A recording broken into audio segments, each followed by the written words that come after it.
If you purchase any of these 12 things from a car dealership, you're getting scammed. I've been selling cars since the year 2000 and nothing has changed in all of those years, but you still keep paying for these ridiculous items that dealerships try to sell you. And now as the owner of a dealership, there is a huge difference from you learning from somebody who is actively in the business versus being a former industry professional, because this industry, even though the scams have all stayed the same, there's a whole lot new tactics that you do not know about. Number one is probably in my top three that I talk about the most off camera, and that's paint protection. And I'm not a big fan of someone who uses pronouns like everyone or always or everybody. It's just not in my vocabulary. But I will say this, that every single dealership in America that is offering you a paint protection plan is doing it for one reason, and that's to line their pocketbooks. There is virtually no cost to the dealership for a paint protection product. They're all inferior, they don't last, and there's no follow-up from the salespeople or the sales staff to make sure that you are happy with it. So typically speaking, the finance manager is the person selling this stuff, and the salespeople will pitch it to you or plant the seed, as they like to say in the automotive industry, to let you know that that's coming up. And that's when you know you're gonna get pitched a paint protection plan. So this video right here, I found this on Facebook of a vendor talking to dealers saying, hey, this is the easiest paint protection, they call it a ceramic, it's not a ceramic, that you can put onto a car and make major profits. They even talk about how there's no chargebacks in their text of the post.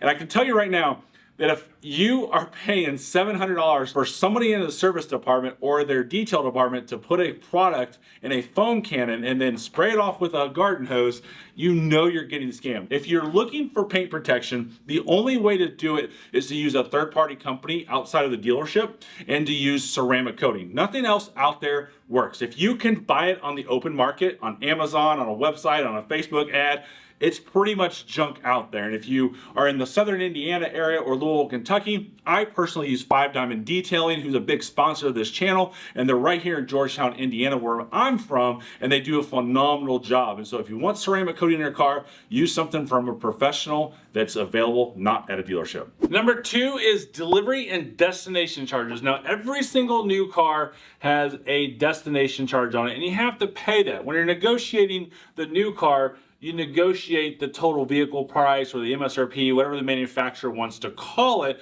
That's what you negotiate. But these dealers like to put rip-off stickers on their vehicles that gets you to pay a destination charge 2 times. Don't ever pay them. They're worthless. They don't do anything. It's just an upcharge. And obviously we know it's 100% profit. Number 3, and all you have to do is drive down the road and look at when someone hits their brakes to know that they got scammed when they bought their brand new car. And that is the third blinking brake light. Yes, if the dealership pitches you, hey, this is for safety, it reduces crashes, just ask them one simple question. Show me the data that shows that it reduces crashes. They can't even Google it. It's not even on Google. It doesn't exist. And it actually, if you go back to the 90s, that shows that it doesn't help or reduce the likelihood of getting a rear end collision. So this is all a dealer markup. If you do want this on your car, which I don't recommend, you can buy it on Amazon for really, really cheap. And then also, most importantly, when dealers put this on your car, there is a strong possibility that it actually voids your warranty. And when you look at your warranty supplement guide, it states in there that if you have any additional adds to your vehicle that are non-OEM, it does void your warranty. So every manufacturer has that, so the dealerships will void your warranty. And I've ran into this before in the past because the manufacturer has asked, hey, is there any other objects on this car that could be causing this issue? Because this does tie into your electrical system. They splice the wires to ensure that there's power, and it pulses the brake light, the third blinking brake light. Say that 3 times real quick. It's very difficult, but don't pay for this. They're usually around 500 bucks. Number 4, this is credit life and disability insurance. Typically, the finance manager has to sell this because it is something they have to be licensed to do. 100% a scam. It's way too expensive for the coverage that you get. And the best way to know that a dealership is actually going to try to pitch this to you is when the finance manager asks you, in the event of your untimely death, who would you prefer the free and clear title to go to? And you would answer that question, and you just say the bank. Yeah, just send it to the bank. We'll let them repo it if I'm dead. Who cares, right? You're dead. But this is a big scam, and it typically can cost you $30, $50, and sometimes $60 a month. And when you add that up over 72 months, That's a huge scam. Number 5 is dealership prep and reconditioning fees. I see this on new and used cars. New car dealers typically call this dealer prep. Used car dealers typically call this reconditioning fees. They don't tell you that they're on the website. They don't tell you anything about it. They do it when you get to the showroom, and that's another reason why you don't negotiate on the showroom floor. You negotiate at home or your work or whatever the case may be. It's a totally different video, so make sure you subscribe. But dealer prep fees, they're typically putting those on new cars to say, hey, we cleaned it up, we're filling it with a gas, we're blah, blah, blah, whatever. It's all BS, whatever they tell you. And because all of those PDIs and fees and stuff like that, including the gas, is reimbursed by the manufacturer that they represent. On reconditioning fees, you can see behind me, as I'm a used car dealership, when I buy these cars or a new car dealer has a trade-in or I have a trade-in, we have to recondition them before sale. That's just part of the process. That is why we have a wholesale value and a retail value on used cars. And when we have to trade something in or we buy something at auction, we just have to eat that cost. But dealerships are out there trying to get you to pay for that. And I've seen some dealers say, hey, listen, this is the price, and if you want it reconditioned, it's $3,000, and they won't let you out of that.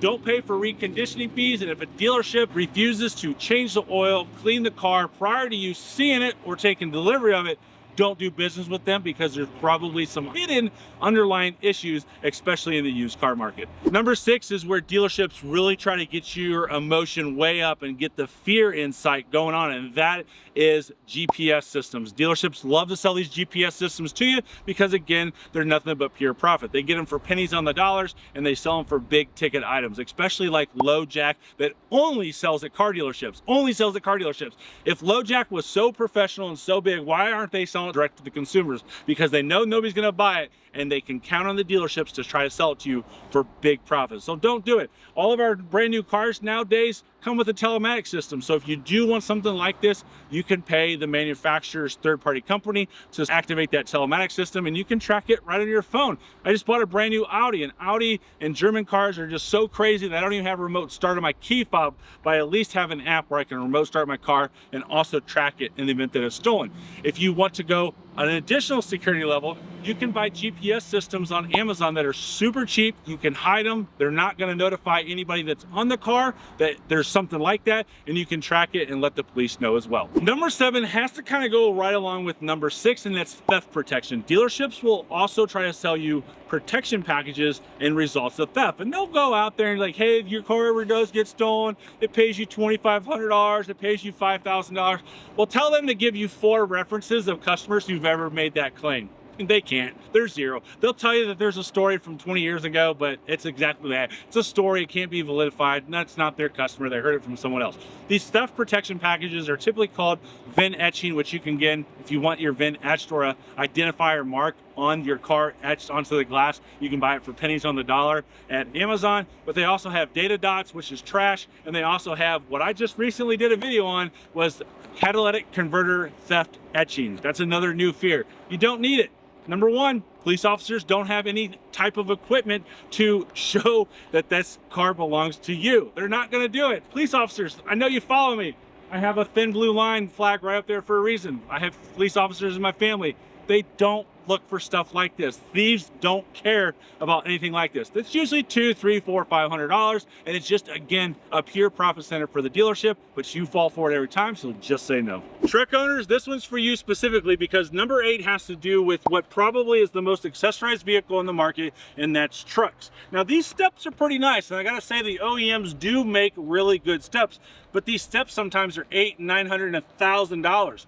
That's a ripoff. You can get them online and have very similar quality and size and look, and not even pay a fraction of that. Subaru customers, we got the Subaru right here. Subaru is really big on that too. And the biggest ones who love to rip you off on accessories are Kia and Hyundai out there. They absolutely try to put mud flaps on there. They do window tinting, they do all sorts of different packages, and 100% of accessories, in my opinion, is a ripoff, and don't buy them at the dealership, because those steps or a tonneau cover that's on this GMC right here, if you buy it from the manufacturer, it's just remarketed with a different name from the true manufacturer. And if you go out there and look for those tonneau covers or steps or whatever the case may be, you're going to find them for a little bit cheaper. Number 9 has to do with these bad boys right here, tire and wheel.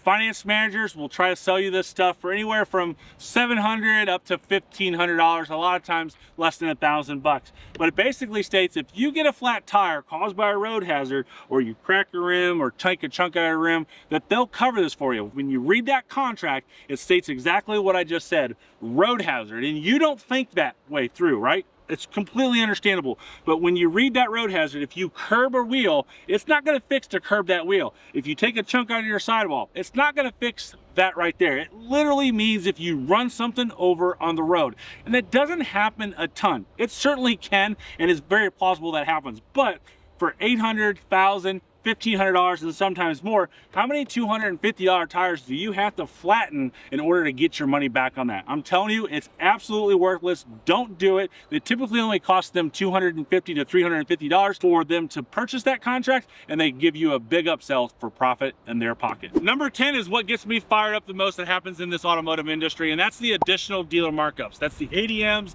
the LOAs, the lack of availabilities, that where the dealer says, hey, we're gonna charge you above what the manufacturers suggest that we charge you.